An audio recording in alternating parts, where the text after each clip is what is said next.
Você sabia que algumas das construções mais impressionantes da história estão na Bíblia? Algumas foram erguidas com riquezas inimagináveis. Outras desmoronaram de formas misteriosas. E há até aquelas que a ciência tenta explicar, mas não consegue. Neste vídeo você vai descobrir as 5 maiores construções bíblicas e os segredos que elas escondem. E a última da lista vai te deixar sem palavras. Preparado para essa jornada pela fé, história e arqueologia? Então, vamos começar. Você já imaginou como seria construir um gigantesco navio sem tecnologia moderna, sem guindastes, sem serras elétricas, apenas com madeira, mãos calejadas e muita fé? Pois foi exatamente isso que Noé fez. E hoje vamos mergulhar nesse mistério fascinante que atravessa milênios e continua intrigando cientistas, arqueólogos e pessoas de fé. A Bíblia nos conta que, em um tempo de extrema corrupção na Terra, Deus escolheu um homem para uma missão impossível: construir um refúgio colossal para salvar sua família e representantes de cada espécie animal de um dilúvio global. Agora, imagine a cena. Noé recebe essa ordem divina e começa a cortar madeira, fazer encaixes, criar compartimentos. O trabalho foi árduo. Eram décadas de construção, enfrentando zombarias, calor intenso e o peso da responsabilidade de preservar a criação de Deus. A arca não era um simples barco. Suas dimensões eram gigantescas, aproximadamente 135 metros de comprimento, 22 metros de largura e 13 metros de altura. Para se ter uma ideia, é quase o tamanho de um navio cargueiro moderno. E tudo isso feito de madeira de gofer, revestida com betume para resistir às águas. Agora, pense comigo. Como Noé conseguiu realizar essa façanha sem ferramentas avançadas? Como ele organizou os animais dentro dela? E será que realmente houve um dilúvio capaz de cobrir montanhas? Essa história é apenas um mito ou há indícios de que algo realmente aconteceu? Geólogos e historiadores encontraram evidências de uma inundação massiva na região da Mesopotâmia. Estudos sugerem que, há milhares de anos, um evento catastrófico pode ter submergido grandes áreas, dando origem à tradição de um dilúvio global. Mas o que mais chama a atenção são as supostas descobertas da própria arca. Em 1959, um piloto turco sobrevoou o Monte Ararat e identificou uma formação que lembrava o casco de um navio. Desde então, diversas expedições tentaram confirmar se os restos da embarcação de Noé estão ali. Algumas dessas missões encontraram pedaços de madeira petrificada, além de estruturas geológicas compatíveis com um barco de grande porte. Mas será mesmo a Arca de Noé? A ciência ainda debate, enquanto a fé continua inabalável. Imagine estar diante de uma cidade cercada por imensas muralhas, tão espessas que poderiam suportar qualquer ataque. Agora, pense no impossível. Essas muralhas desmoronam, não por máquinas de guerra, mas apenas pelo som de trombetas e gritos de fé. Essa é a história de Jericó, uma das cidades mais antigas do mundo e palco de um dos eventos mais impressionantes da Bíblia. Mas será que isso realmente aconteceu? E o que a ciência tem a dizer sobre essa incrível queda? A Bíblia descreve Jericó como uma cidade fortificada, com muralhas que pareciam intransponíveis. Para os israelitas, que acabavam de sair do deserto após 40 anos de peregrinação, conquistar Jericó era um desafio gigantesco. Mas Deus tinha um plano. Ele ordenou que o exército de Israel marchasse ao redor da cidade por 6 dias, uma vez ao dia, em silêncio. No 7º dia, deveriam dar 7 voltas, tocar suas trombetas e gritar. E então, algo incrível aconteceu. As muralhas caíram por completo. Agora pare e pense, isso é possível? Como uma simples marcha e o som de trombetas poderiam derrubar muralhas tão resistentes? Ao longo do século XX, vários arqueólogos investigaram Jericó e encontraram ruínas impressionantes. Uma das descobertas mais chocantes foi feita pela arqueóloga britânica Kathleen Kenyon, que escavou a área nos anos 1950. Ela identificou restos de muralhas maciças e, o mais surpreendente, evidências de um colapso repentino.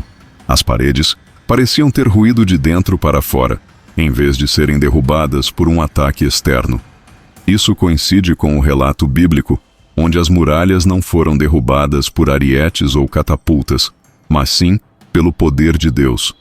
Alguns estudiosos tentaram encontrar uma explicação natural para esse evento. Uma teoria sugere que um terremoto pode ter sido o verdadeiro responsável pela queda das muralhas. De fato, Jericó está situada sobre uma falha geológica e tremores de terra eram comuns na região. Os cientistas argumentam que um forte terremoto, no momento certo, poderia ter feito as muralhas desmoronarem. Mas aqui está o detalhe mais intrigante. Como Josué e o povo de Israel poderiam prever exatamente quando um terremoto ocorreria? E mais, como o terremoto teria acontecido no exato momento do toque das trombetas e dos gritos de guerra? E prepare-se, porque a próxima construção que vamos explorar é ainda mais misteriosa e fascinante. Imagine um edifício tão majestoso que suas paredes eram revestidas de ouro puro, onde a luz do sol refletia um brilho celestial. Um lugar sagrado, construído para abrigar a presença de Deus. Esse era o Templo de Salomão, a construção mais grandiosa já erguida por Israel. Mas como essa maravilha arquitetônica foi construída? O que a arqueologia revela sobre sua existência? E qual é o seu verdadeiro significado espiritual? Salomão, o rei mais sábio de Israel, recebeu uma missão de seu pai, Davi, construir uma casa para Deus. O local escolhido foi o Monte Moriá, o mesmo lugar onde Abraão quase sacrificou seu filho Isaque. A construção foi um projeto colossal. As pedras usadas foram talhadas com precisão e transportadas até o templo sem o som de martelos ou ferramentas, conforme ordenado por Deus. O cedro do Líbano, uma das madeiras mais nobres da época, foi trazido em grandes quantidades para adornar o interior. E o mais impressionante, todo o interior era revestido de ouro puro. Querubins esculpidos, palmeiras e flores decoravam as paredes, enquanto o Santo dos Santos, o lugar mais sagrado, abrigava a Arca da Aliança, símbolo da presença de Deus entre o povo. Após 7 anos de trabalho, o templo ficou pronto, mas algo ainda mais grandioso estava por vir. Salomão reuniu todo o povo de Israel para uma cerimônia inesquecível. O rei, diante do altar, fez uma oração pedindo que Deus habitasse naquele lugar. E então, algo sobrenatural aconteceu. Uma nuvem gloriosa encheu o templo e o fogo do céu desceu sobre o altar, consumindo os sacrifícios. Era um sinal claro de que Deus aceitava aquela casa como seu santuário. Os israelitas se ajoelharam maravilhados. Eles estavam diante da presença viva de Deus. E prepare-se, porque a próxima construção que vamos explorar é ainda mais impressionante. Imagine um mundo onde toda a humanidade fala uma única língua, sem barreiras, sem fronteiras, todos unidos em um só propósito: construir uma torre tão alta que chegasse ao céu. Mas essa ambição, ao invés de aproximar os homens de Deus, despertou sua ira. E então, algo inacreditável aconteceu. A comunicação entre eles foi rompida e a construção parou para sempre. Mas o que realmente foi a Torre de Babel? Ela existiu de fato? O que a arqueologia tem a dizer sobre essa história? E o mais importante, qual a grande lição que essa construção nos ensina até hoje? A Bíblia nos conta que após o dilúvio, os descendentes de Noé começaram a se espalhar e a povoar a terra. Em determinado momento, decidiram se estabelecer na planície de Sinar, onde hoje seria a Mesopotâmia. Com uma tecnologia inovadora para a época, tijolos queimados no fogo e betume, como argamassa, começaram a construir uma torre que tocasse os céus. Não era apenas uma obra arquitetônica, mas um símbolo de orgulho e autossuficiência. Façamos para nós um nome para que não sejamos espalhados pela face da terra, diziam eles. Gênesis 11, 4. Eles queriam desafiar Deus, mas Deus interveio. Ao ver a ambição humana, Deus tomou uma decisão radical: confundir a língua dos homens para que não se entendessem mais. Pense na cena. Um trabalhador pede um tijolo, mas o colega entende que ele pediu água. O mestre de obras dá ordens, mas ninguém o compreende. De um instante para o outro, o caos tomou conta do canteiro de obras. E assim, a construção parou. O povo foi forçado a se dispersar pelo mundo, formando diferentes nações e culturas. Esse evento marcou o nascimento das línguas que falamos hoje. Mas será que isso é apenas um mito? Ou há evidências dessa torre? Muitos estudiosos acreditam que a Torre de Babel pode ter sido inspirada em uma zigurate, um tipo de templo em forma de pirâmide escalonada que existia na Mesopotâmia. A mais famosa delas é Etemenanque, um grande templo na antiga Babilônia dedicado ao deus Marduk. Inscrições babilônicas referem-se a esse lugar como a casa que une o céu e a terra, um nome que lembra muito o objetivo da Torre de Babel. Os registros históricos indicam que Etemenanque foi destruída e reconstruída várias vezes, até ser abandonada. Seria essa a torre original mencionada na Bíblia? Não há uma resposta definitiva, mas a semelhança entre as descrições é impressionante. Agora pense comigo, o que você tem construído? Algo para a glória de Deus ou para sua própria glória? Se você escolhe construir sua vida com base na vontade de Deus, comente agora: Senhor, eu quero edificar minha vida em Ti.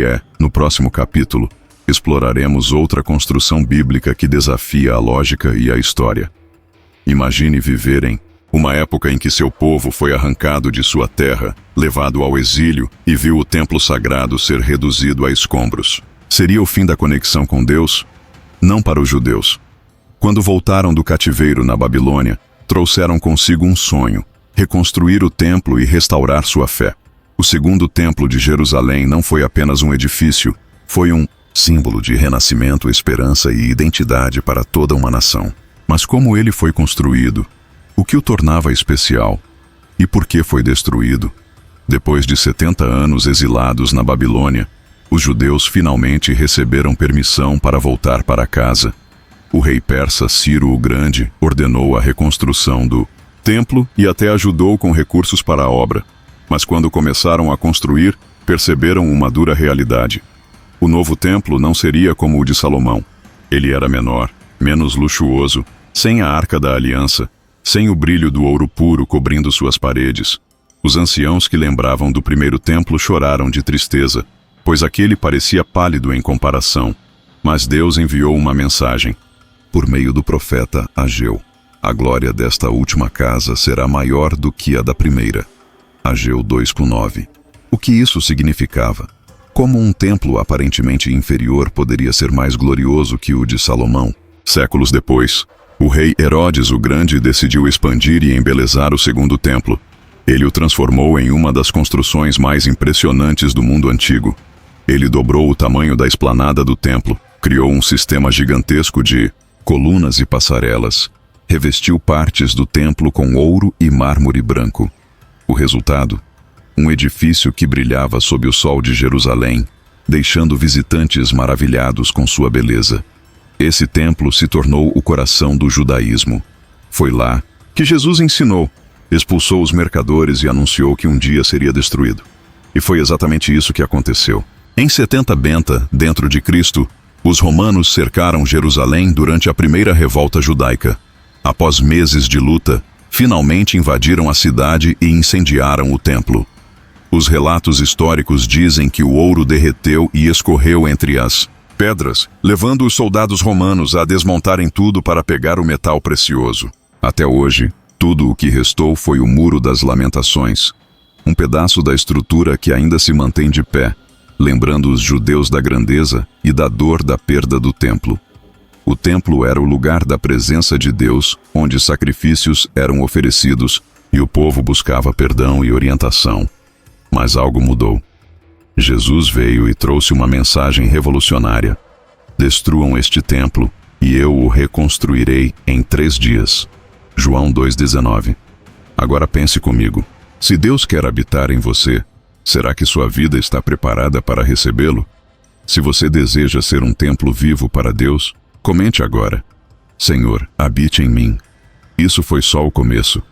Para entender ainda mais sobre a história da Bíblia, assista agora ao vídeo sobre como era a vida em Israel naquela época.